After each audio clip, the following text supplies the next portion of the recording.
It's been quite a blessing to work for the Student Freedom Initiative. When I first started, our first portfolio of schools that we were talking to were 9. That number now is about 63.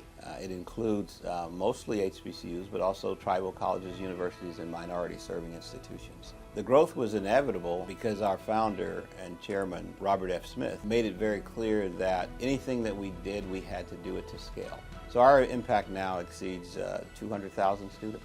I've learned that students are thinking about their future deeper than we might think. When a student goes to get an education, they have a desired outcome. But one of those desired outcomes is social and economic mobility.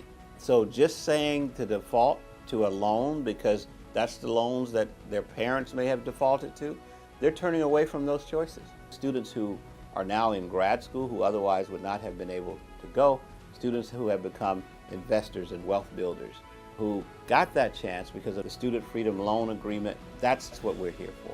We're here to change those lives one at a time to create social and economic mobility.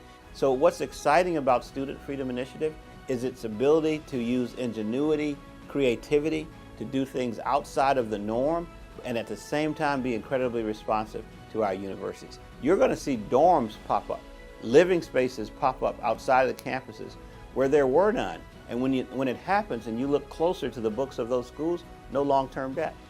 That's a creative way to meet the needs of our universities, and it's responsive to what they told us.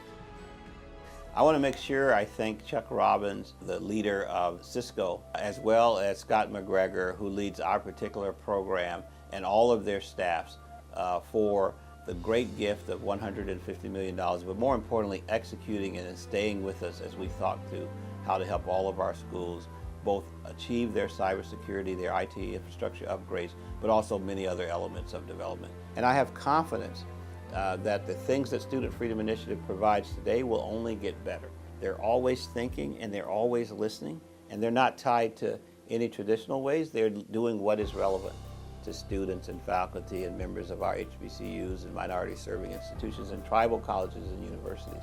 I've spent the last 3 or 4 years here at Student Freedom Initiative working on the philanthropic side of schools. So the opportunity to go back to Tuskegee is a privilege. It's a chance to take all of that, all of those lessons learned, including that from the U.S. Department of Education prior to this, and put them to practical use on the ground at a university that I love dearly.